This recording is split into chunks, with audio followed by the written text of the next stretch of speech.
I introduce whoever watching us, Reverend Sister Natalie BECQUART. Am I correct? I don't know the pronunciation. Exactly. Okay. Congratulations. So she is a Xavier nun. That's what I understood from the website. Now she is presently the Undersecretary of the General Secretariat of Synod in the Vatican. Now you know that Holy Father Pope Francis is the president of this Synod, and then we have got General Secretary General Cardinal Mario Grech, and then he is working together with two undersecretaries, and here we have Sister Natalie, one of the two undersecretaries. So we are indeed privileged to have you with us in PAROC Research Institute. Hearty welcome, and thank you very much for spending time with us. Thank you so much. It's really a blessing and a gift for me to be here. So thank you for welcoming me and helping me to discover more about the Archdiocese and the reality here. Thank you. And we also feel this new initiative of synodality, the Synod on Synodality 21-24, a blessing. Because when we started as PAROC Research Institute in 2015, August 15th, we had certain concerns which we tried to work out in our own way. And all of a sudden we see that the same concerns are beautifully coming up from the Universal Church. So that is the reason why we are very much interested in this whole process of synodality. And I am asked to share our experiences on this process. And why I was asked now, the present director is Father Syro Taikatil, but I am asked to converse with you because I was in a way instrumental to begin this PAROC together with another Jesuit priest, Father E.J. Thomas. So let me share what concerns I had when I thought of this. As I told you earlier, I was teaching dogmatic theology for almost 2 decades. And then while I converse with people, I understand that we are going in parallels. And I'm teaching theology of the Trinity, one of the most important foundations of our faith and the Church. But how far are we responding to the concerns of the people in the theology and the language as well as the content we present? And therefore, that is one reason why I thought I need to come down to the earth. And the Mary Mother Major Seminary, where I taught, which celebrates presently the Silver Jubilee of its beginning. Now, that seminary was initiated only because of the pastoral necessity. We wanted to form seminarians who are very much pastorally sensitive already from the time of the formation. And therefore the first rector, presently Bishop Raphael, used to say, our seminary has no gates, no doors. People are to come in. And then people should be also formators. So that was the concern which the seminary had. And therefore we had several exposure programs, immersion programs, and so on. And there also we found the necessity for more participation in the life of the Church from the part of the lay people, from all different sorts of people, especially women and children, youngsters, and so on. So these concerns were there. And then, we had one program called a diaconal internship. So the deacons, they were not staying in the seminary. They were appointed by the Archbishop in one of the parishes that they come for their formation to the seminary. And there we thought we should, make them really work with the people. So we introduced a diaconal project, and in one parish, one seminarian did an excellent work. And when I looked into the reason, I found that he was helped by a professor of sociology, one of the faithful in the parish. That was a real eye-opening for us. So why can't we make use of the new developments in sociology, sociological tools, to know the concerns of the people? And that is how we began to think of a new methodology. Initially, I contacted a sociologist who was known for his macro level studies. But then that didn't work. That person was already engaged. Then we contacted Father E.J. Thomas. He was very much interested in micro level interventions. And that was certainly providential as far as I understand today. Because he was interested in how a parish can really be present in the family, in the small group of families. And that was how we started this whole process. One thing perhaps common with the process you are engaged in, maybe you can respond. Maybe a similar process, similar concerns are there also in the General Secretariat of Synod while thinking of or planning a synod on synodality. You like to comment on this? I don't know. Yes, I thank you very much for this presentation and explaining the way you found it. That resonated a lot with me because I also studied sociology. Okay. Because during my studies in philosophies and theology in Paris, I understood also that to understand the life of the people, the society, where the church is called to be church in a certain context and culture, you need also the tools of sociology. So I did that. That's and great, all my experience during 30 years in youth ministry, I have been working a lot also with the survey studies, the approach of sociology. And to connect with what we are doing with synodality, it's really, we see that the starting point of synodality is the situation, the concretedness, the reality, the people as they are. It's not an approach coming from the moon, outside. So exactly what you expressed, and I think that sociology survey is a kind of listening. Yes. Of course, it's just a methodology, and we don't have to absolute it, but it can really help to understand better and to listen better. And then through those results and that give us understanding what the Holy Spirit is telling us. So I'm very interested to discover more because I really think that we can't do pastoral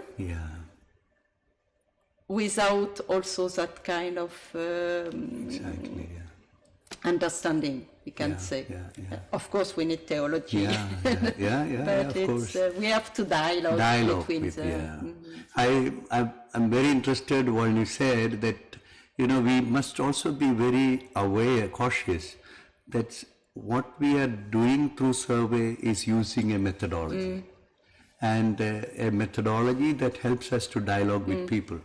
Before we initiated this program, actually wanted to do some search into whether such methods are already tried out and failed. I thought maybe it's good also to learn from the failures. So one interesting kind of research or kind of interaction I had was with the University of Nijmegen in Netherlands, where, immediately after Second Vatican Council, they were very much taken up by the sociological tools, but somehow that was too hasty an approach, and it was not very successful in the long run. So what I feel I learned from them is that sociology should not overpower our faith and Christian life. It should help us to understand, and you rightly said the situation, and situation can be very neutral. We learn the situation, and then discernment, of course, is an act of prayer, listening to the Spirit, and I think it's very important. And we also have, as you said, we have got a very wonderful system in the Catholic Church to communicate from top to bottom. Within minutes, especially with the new social communication media, all what we want to say, it's already there with the faithful. But we also need a reverse process. And that reverse process is what we tried with the sociological tools. And I'm sure, and by God's grace, the present synodal process is trying to introduce to the Catholic Church. So in the beginning, when we go to introduce the system, we used to always have a conscientization process before we begin a study in a parish, because we are not used to. That's very, so for example, we used to have a Sunday homily based on the study or in preparation for the study. We used to have a kind of training program for the parish council members at several levels. And that was very important because they are used to only receiving information from the church. Passing a priest, passing information, they are to follow.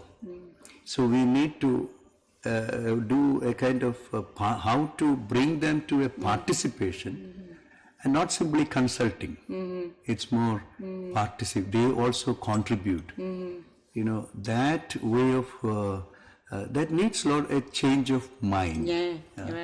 Change of mind, and therefore we used to go for that. And initially we used to always say that Catholic Church is very much strong in communicating from top to bottom, but not from bottom. Listen to the bottom levels.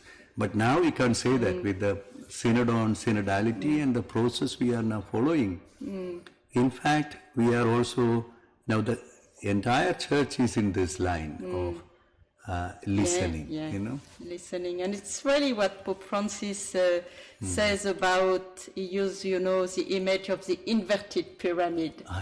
So the pastors listen to the faithful, the bishops listen to all the faithful and the pastors, and the bishops of Rome listen in that sense, because what you describe is really about also the fact that the Holy Spirit is not only speaking from top to down, he's also speaking through the people.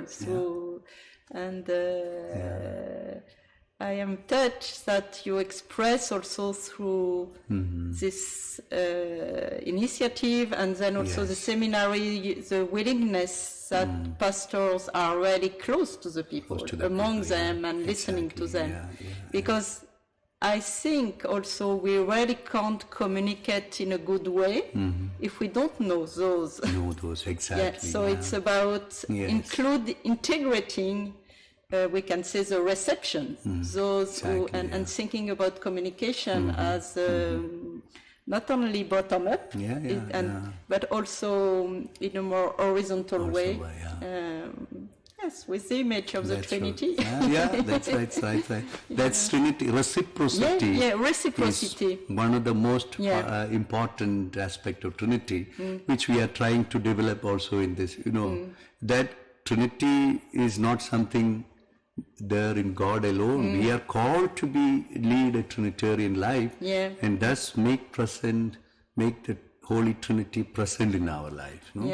And that's exactly, what we say when we talk about synodality, that is really rooted in the Trinity life. Trinitarian life, And in a way, the family and each Christian community is called to be an image of the Trinity and to live the life of the Trinity. Right, In my community, for instance, as Xavier's sister, we say that our community life has to be the reflect of the image of the, and I think it's, and reciprocity is really the key word for synodality. It's a key word. So it's really, And during my defense, also in the same direction, I'm just reminded of what one of my examiners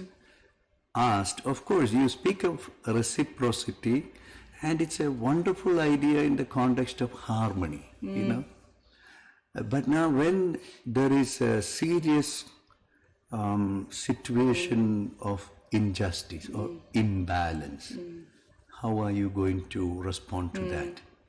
I think that is an issue which we also faced in our interactions, in our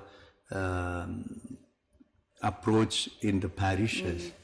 One difficulty which we faced was, suppose, the parish priest is not willing to accept this new attitude, new pastoral attitude, then this whole process becomes very difficult. So, now also in this whole process, Pope Francis very often speaks about clericalism and so on. And this is, in some parishes, we couldn't complete the project. The project really failed. Because at some stage, the parish priest finds it that he's not the sole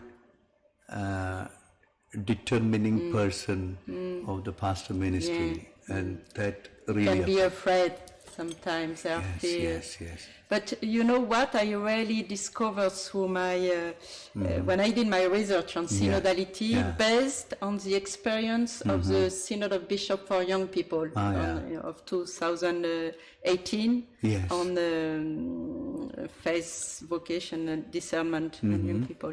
And I conducted with this approach interviews and a listening of 43 synodal members. Synodal fathers from all over the world, experts and auditors, among them young people, about their experience of the synod, of synodality, including the preparation and the reception of the synod. And asking them what were for them the most striking element of the experience of synodality in the synod. Everybody talked about the presence of Pope Francis and his way of being among them. Because during a synod, he listened a lot. He just speaks at the beginning, at the end, sometimes very short. But he's very available for people to meet them during the break, before, to be close, to discuss, and he really listened. And what I have discovered is that, in fact, he had a great impact all the bishops told me is really a model for us being like that. Yes. So when you are with this style, Yes. in fact, listening, then your decision will be better received. Yes. And in fact, you have a stronger leadership. Exactly. Yeah. But it's a process to It's a help process. Yes. all the priests and leaders to Yes, understand yes, that yes. not just being in a authoritarian top-down exactly, way, but yeah. like this, in fact, you will really, you will exercise Exactly, in a better yeah. way. But by empowering the people. Yes, you're right. You know, that's what touched me. One of the first sentences of Pope Francis that touched me was, I who asked for conversion, myself has to get converted. You know, the papacy needs conversion. He said he said in, I think, Evangelii Gaudium. So that attitude, I think it's the beginning of any synodal process, especially from the part of the leadership. And that's what we also faced in this, when we go to parishes. We thought of initially preparing the parish priests. So before going to the parishes, therefore we have got sessions only for parish priests. So a training program where we try to introduce this notion of participation and accompaniment, discernment. These are three key concepts which we have worked from 2015 on. Now we have got, PAROC has already prepared 3 modules which we are now offering to priests of other dioceses. Not only priests, now we thought when we prepare priests alone in these concepts, it's not a kind of rooted in reality. So now we are thinking of a mixed group where priests, religious, lay people, and when we are able to introduce this theme and allow them to discuss among themselves, that makes a lot of change in the attitude. And so that type of, that's another offshoot of this PAROC sociological approaches, that we were able to introduce certain modules for special groups, you know, as a response to the needs we have identified through these studies. So we are following, I think this is a program guide which he has now prepared myself, where you will find several such programs which we are now introducing now. So we are a research center, but there is no the research done in the parish. Yes, it's connected. It's in the parish is our research center. Parish is the center, and who are the researchers? The parishioners. So what we try then is to prepare a group of experts from within the parish who can later on follow it up, and they are called together. They are, you know, we discuss with them what are the areas to be investigated, or where we need to know more about the parish, and then they identify the areas, and then what are the questions to be asked, and from there we go to questionnaire, and then we prepare the questionnaire, do a pilot study. The research center has got, PAROC Research Center has got team of experts, but they mostly remain in the background, and they go only when there is a need. I mean, to prepare them little bit professionally, then one of the experts will go there. And then the rest we try to empower a group of parishioners so that this group also get to know the parish better, and they can come to leadership. Another very interesting experience in this regard is that some of the after the study, we got some very new leaders emerging in the parish. Earlier it was more people who are interested to be in the power or to be known in the locality and so on. But now these are leaders who really know the parish, who are willing to put their mind into analyzing what is happening in the parish. And we have got one, I remember one Mercy, she's a lecturer in a college, never active in the parish, but she found now is the time for her to enter. She has a role. She is there to use her own resources to analyze, to implement and things like that. So then very soon she became one of the leaders in the parish. Yeah, that's So good. that is an advantage of such a system. So we organize, and that team then we will prepare investigators, and they also need some training.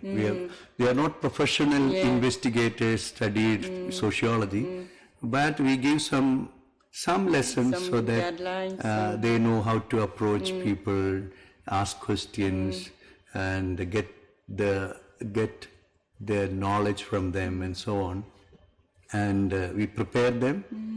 And that also is a great experience for the people. Yeah, because they listen Yes. to the others and Exactly. They listen to their own parishioners, and they find some new insights, It's like epiphany. The wonderful thoughts come up, and then that is the way the survey is being conducted. Then once the data is there, then we organize youngsters to codify the data. They are interested in such kind of activity, so we will collect it in Excel sheets. They will bring their laptops, or we prepare some computers for them, and then the basic, then it is converted to SPSS format. That is done in our institute, and do some data manipulations so that we can bring in some graphics and so on. And then we will go back again to the parish to present them. Yeah, it's very important. Exactly. So what we do is we prepare we have got two presentations. One, the analysis of one family each family unit. So we organize the responses of, say, 30 families in a unit. So when we go to those 30 families, we present their responses alone. We present it in just for graphics. them. So they very much feel, oh, this is what our response. So they can easily own the situation that is being presented before them. It's more facts and numbers and data. It's about the life. About the life, yeah. And then, for example, now maybe sometimes 30% of the families of this family group unit, we call it, have debt in their families. So that is an eye-opening, because when we present it, they say that I thought it's only my problem. So they discover they are not They alone. discover they are not alone, and it's again 1/3 of the families. So that means this should be addressed by the family unit, not simply the individual families. So that awareness happened, and then then normally, the ordinary mind or the traditional way our response would be, what shall we do? Because our families are used to listening to the priest, listening to the scholar. Then that's something which I am trained by the sociologist priest with me. He said, never give an answer. Tell what he does. He used to do was, you said this is your problem. It's your finding. You must be having some solution for this. Try your own responses. What can we do? And then they come up with responses, and we will encourage them to do collaborative work. Not simply what you can do in your family, but what the family unit together can do. And that's very interesting. Then they come up with some new ideas, which, we were really surprised. What I said earlier, epiphany, it's a real epiphany. You see that this is possible. So sometimes the solution that comes in one single mind of the parish priest, and when this whole group look for a solution, that becomes much effective. So that is how we come to action plans. So every presentation will end up with certain action plans. Again, we will ask who are to implement it. And we will, normally we will take a group, 2 or 3 persons from that group, to take up that action plan. So we, first of all, we make sure that they own that action plan and they themselves are ready to implement it. Of course, together with the parish community, together with the parish priest. So the parish priest is not someone who is a dictator, but is only a facilitator. So this is what we are now trying. I think we did in almost 45 parishes already this type of study.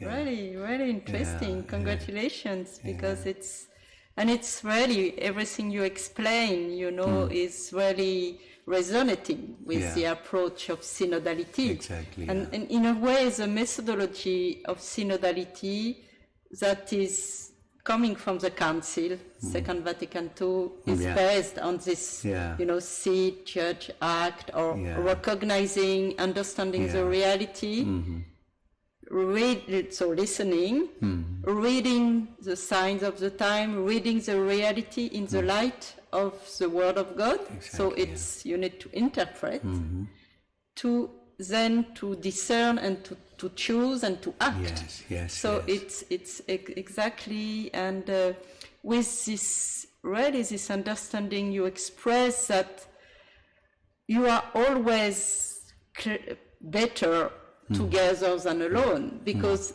alone you only have your own lenses. Because everybody, we have some lenses. So to understand the reality only with your own lenses, well, it can be good, but when you cross-read, you listen to everybody, you are more clever, and it's and then, as you say, when you encourage people to really take action and be protagonists, and Pope Francis is really repeating that so many times, that everybody has to be protagonist. And that's the vision of Synodal Church, communion, participation, mission. So you are doing that. Yes, slowly in that. I was reminded of when you said it's your own lens you are looking at, and then when people, Raymond Panikkar once said, when you look at reality, be aware that you are looking from your own window. The same reality is looked by others from their respective windows. And only if we can really communicate and then express what do you see, that would take us to a better understanding of the reality. And that's, I can say, I have been involved in different ways in youth ministry with young people doing 30 years, and at the end I was responsible for youth ministry at the French Bishops' Conference. And I really experience how you are more fruitful when you do pastoral with a team and a diverse team, because you enrich your vision lenses, you discern better when you have priests, religious, lay people, men and women, younger and older, because it's So if you can work like this in this very collaborative, participative way, with those, you do better. Yeah, that's right. And yeah. So, No, but nice. as you say, and it's very interesting that you put emphasis also on formation, training the people, exactly, because yeah. it's really needed also. It's very important. Yeah, Now, right. recently we completed a 1-year program on pastoral leadership, and the main focus was participatory leadership. Pastoral participation, pastoral animation, all done as a group. So this was, I think, almost 75 of them completed this course online. Mostly we had only very few offline programs, but we made use of all the possibilities of online, like group discussions, and coming back with reporting, and also activities, assignments, experience sharing, and so on. And the beauty of that group was there were engineers, there were priests, there were youngsters, people, all sorts of, all walks of life come together in this group. So that really enriched this whole program. And now they are like wanted to, what you said, the final outcome should be mission. In fact, we had no idea earlier what next after the course. You know, we completed the course, gave them certificates, but then they were insisting on we need to do something. Yeah, to implement. So they are looking now. We are now discussing with them for finding spaces for them to do mission. So the first thing they asked was, we want to do something for the missions which are outside, but then we also encourage them to do mission in their own context, where they are. So this is, I think, it truly resonates with the 3 categories which we have used in the synodality. And these training programs, we find it's very important, ongoing formation of the clergy, of the laity, of the religious. Now we recently identified in these studies, we are priests, religious, lay leaders, but people are now looking for spiritual guides. So that was a need. Yeah, so you have to train also. Yes. So we recently organized a training program where some, people who are capable of spiritual guides in their context. Now, one of the most important requests they always have in all these studies are need for counseling, possibility for counseling. And now we have already developed some arrangements for that, but they are even asking for counseling possibility in each parish, which is too ambitious for us at the right now. But I think that reveals something. Yeah, because really people need to be listened to. Need to be listened and to be accompanied and counseled, but not just to have someone to tell them what to do, but to help them to. That's right. To journey together, and but it's very interesting to see how your listening of the realities for the studies then is a process. It's a process. Is a process of change in a way. But to really be more and more this missionary church with and for the people. Yeah. So this, through this study in the parishes, what we learned is that we could inculcate a sense of belongingness to the parish. It's their parish, it's their family, and they own the issues, the problems, as well as the solutions to that. I think that is one of the most important fruits of this synodal process which we have now. People feel that we have given them a great hope all throughout the world through this synodal process. Something we can contribute. I always feel that we should not fail that hope. It's a huge challenge, especially from the part of the leadership, not to fail the hope which we have given them. Yeah. And it's true for us, it was very moving to hear from so many parts of the world, you know, the same kind of feedback of so many people who have been part of the synodal consultation and synod. They said, you know, it was really the first time the church asked my voice. Yes. And doing that, I realized that the church is not only the bishops and the priests, but we are all together, the church has baptized, and exactly what you say. And we had received this feedback from so many different countries. So in our theological or our training program, some of the concepts which we give great importance to is sensus fidelium, for example. So that is the basis, you know, all the baptized are in fact consecrated. By the Holy Spirit. The Spirit works in them. So we are not the few consecrated here, the rest not. And therefore, we need to listen to the Spirit. And that we always emphasize again. You know, apart from who speaks, whom we are listening to, what is important is you prayerfully listen to the Spirit. Because there are possibilities which we find also in our small little parishes, that there are sometimes self-interest comes out. And sometimes lobbying happens. And that's a very serious struggle which we have. It's in a way kind of wound which we have to carry with us while we are involving in this process, where it's like we have to accept that there will be such lobbying. Along with that, we need to still, we should not be discouraged by that, but we have to carry that wound and then heal it. It's not easy. We understand that in our situations when there are two groups in a parish or another, even parish priest sometimes becomes a wound where we are not able to reconcile with.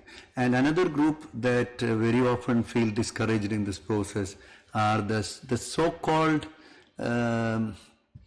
the men of the parish. I mean, they are not, perhaps they are the, when I say, unappointed leaders of the parish. They always like to see that their views are heard, their views are followed, and they find a satisfaction in that. And very often we say that in the parish councils, they have the louder voice, and that voice has to be implemented. And now this is not the question of who speaks louder. In this whole process, everyone's voice is to be heard. We normally say in this conscientization phase, how many are there in the parish council? Say 50 or 60.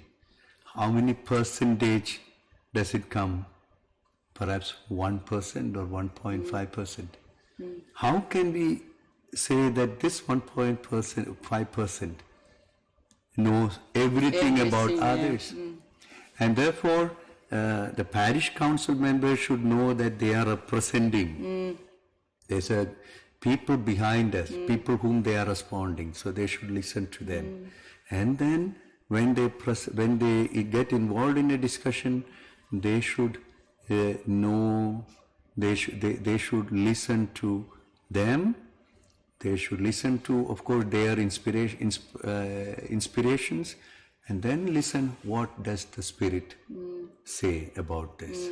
So since I think 2 or 3 years now, we have a module only to train parish council members. Parish council members. So that is now we have new parish councils in all our parishes. So we have started a second round of training. I think we have completed almost 30 parishes now. Now it's going on every Sunday. These training programs are going on. So this training is very important. I used to discuss again in preparation for this whole process with another situation in Germany. I have a good friend, one Bernd Lutz, okay, pastor theologian. So he used to, when I used to discuss what we are doing here, he used to tell me, you have entered this method at the right time. Because we still have the faithful very much attached to the church, love the church. They are still value their faith. They still would like to get involved in parish ministry. This is the right time.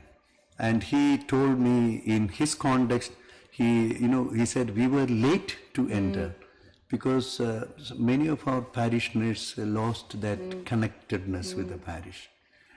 So that way we thank God for that. It's it's very interesting, and I think really, as you say, an important tool to accompany this stage of the church today with synodality. That is also ready for us, a new stage of the reception of the Second Vatican Council, highlighting, as you have said, the common baptism and the equal dignity of all the baptized, and the common priesthood of the faithful, and the ecclesiology of people of God. We are all together people of God. So, but then it's how we really live that, because as Pope Francis says, synodality is not, it's an easy concept in a way, journeying together, but to put it into practice is really a challenge.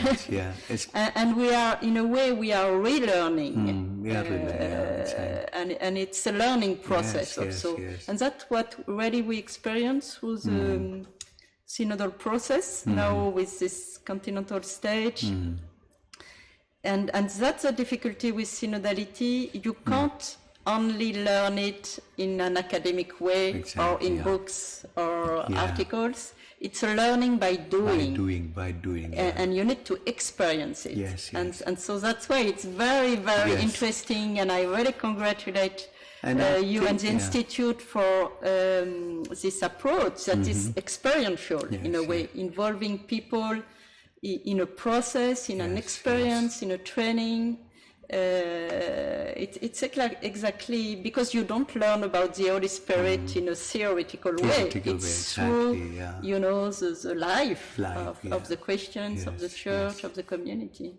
In that sense, I feel, when I try to resonate with the whole synodal process, perhaps our experience comes perhaps meaningful as part of the post-synodal process, because now we have done a wonderful exercise. Now, how are we going to realize it at the micro level? That's the most important. So I think that's the experience which we can contribute to the synodal process.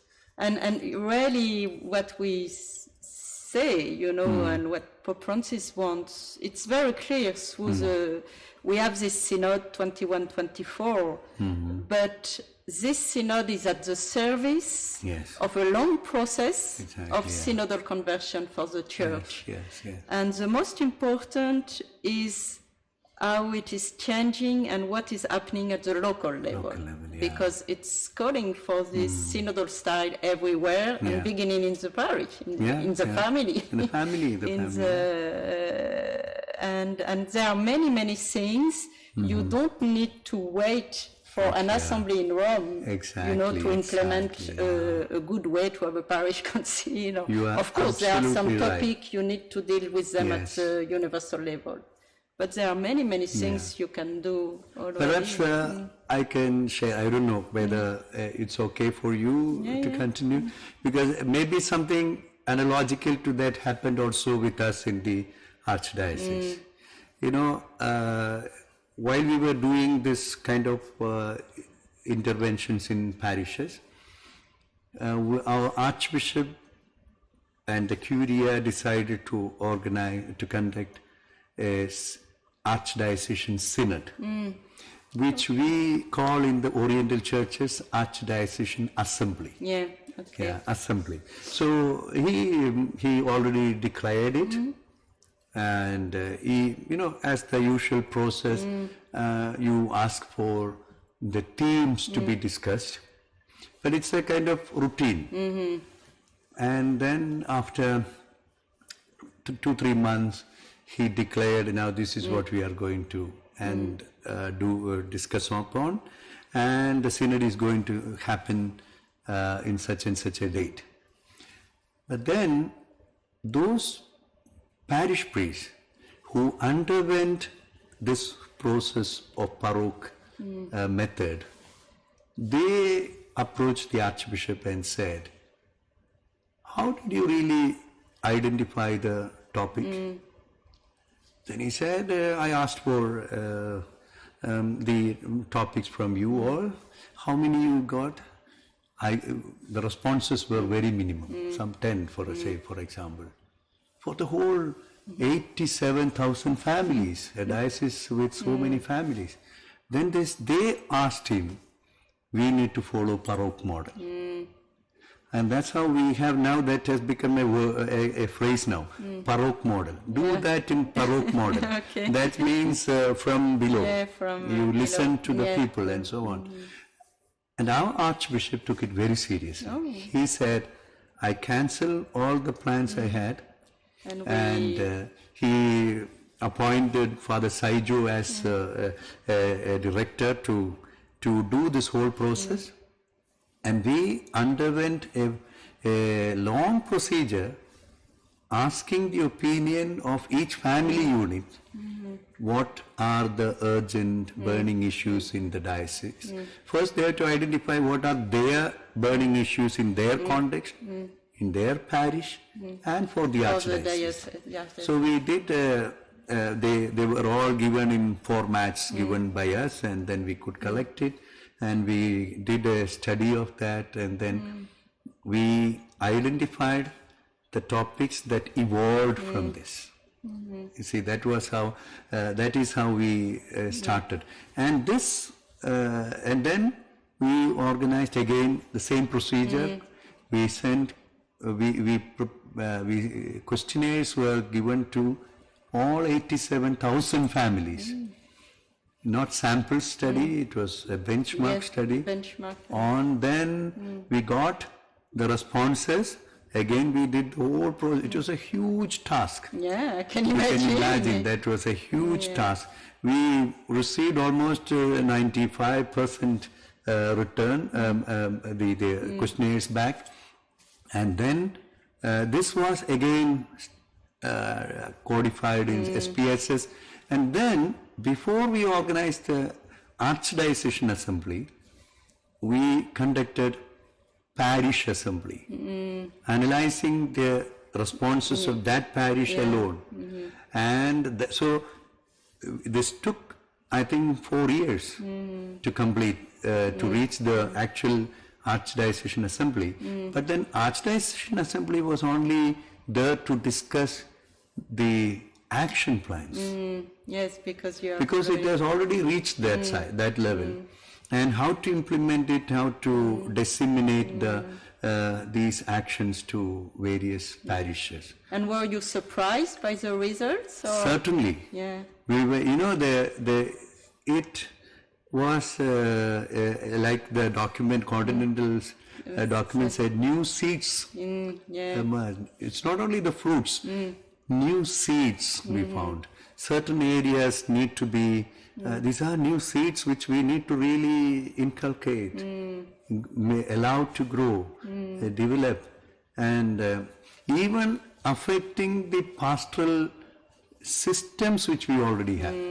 Now, for one wonderful fruit which is of this particular process is, we began something called PACT, Pastoral Animation and Coordination Team in every parish, to empower the parish council. Now, what happens very often is parish council comes up with an agenda. This agenda is presented there, maybe these 50 people talk about they discuss. Very often the agenda is not given in advance. Whatever that comes to their mind, they express, come up with a conclusion.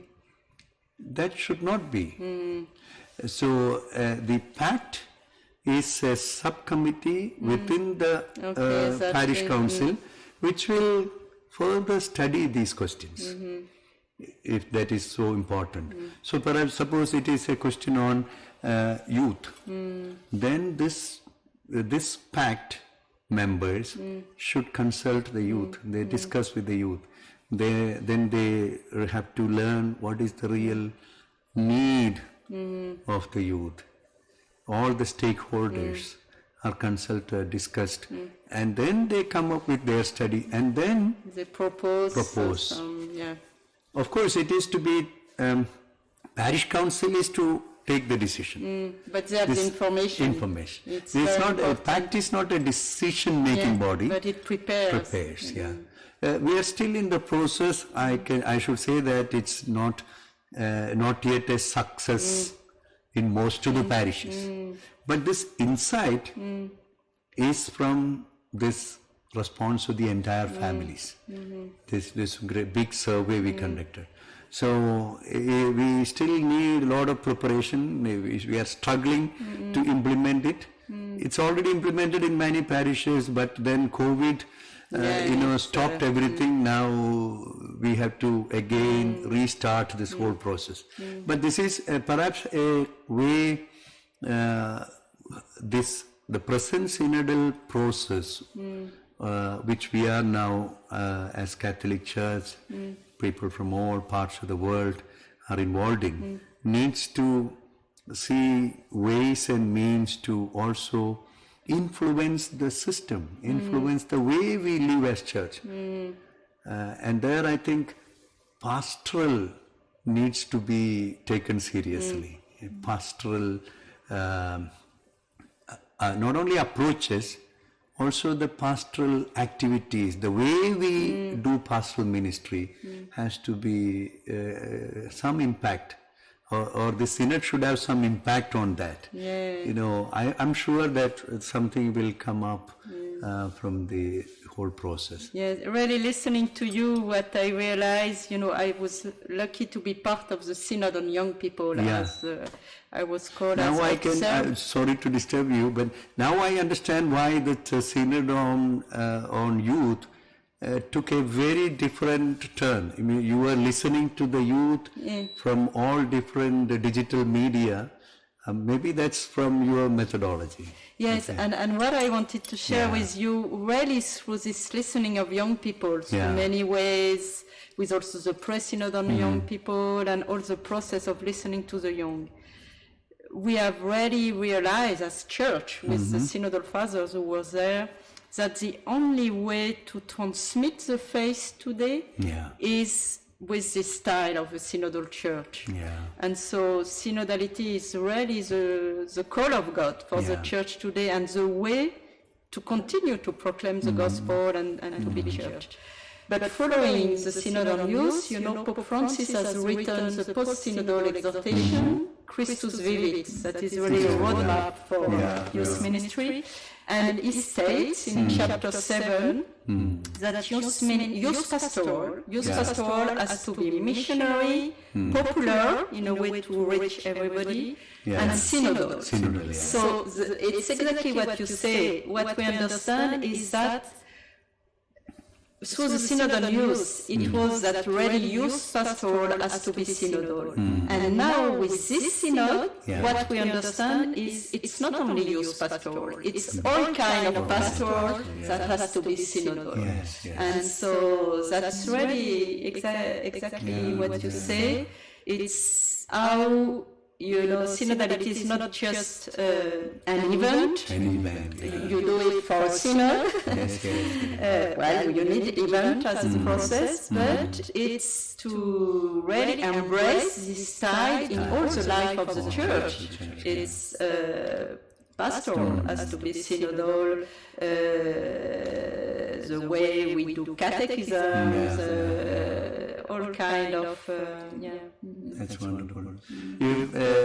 That's why the Christus Vivit was received very well, because it was very attractive. You feel that? Yes. And I think already even in the Amoris Laetitia, you find that trend started. Families leading families, or families leading the pastoral family apostolate. That type of approach was there. And I think it is more vivid in Christus Vivit. And now we have come to, but now being also a theologian, I always have, when it comes to the top level, we've got a lot of theological kind of insecurity among us in the hierarchy and also among the traditional theologians, because this very often synodality is seen as replacing all what we said earlier in primacy or even collegiality, all those aspects where there was some kind of priority to the hierarchy, to the bishops, to the city. That is now moving. That is changing. But to the right reason, and I'm convinced that this should be the way forward, then that theological reflection also needs to accompany. Because really, what you express, and I've been working on that also, the issue is not to suppress primacy or collegiality, but what Pope Francis is doing, and it's really the fruit of the Second Vatican Council, is to insert primacy and collegiality within the synodality of all the people of God. And there is no primacy without synodality, and no synodality without primacy. So it's not to oppose them, but to exercise primacy in a new style. And that's exactly what at the beginning you remind, that Pope Francis is opening also a new way to exercise primacy. But it's not only Pope Francis, the first was John Paul II, who stated that at this stage, and also for ecumenical reason, you could envision a new way to exercise primacy. And Pope Benedict also talked about that, and now Pope Francis. And in a way, I often share that, one of the most important turning point, we can say, or output at the Council for the Constitution of the Church, Lumen Gentium, was at the time the Council Fathers decided to put chapter 2 on people of God, after chapter 1 on Trinity and the mystery of the Church.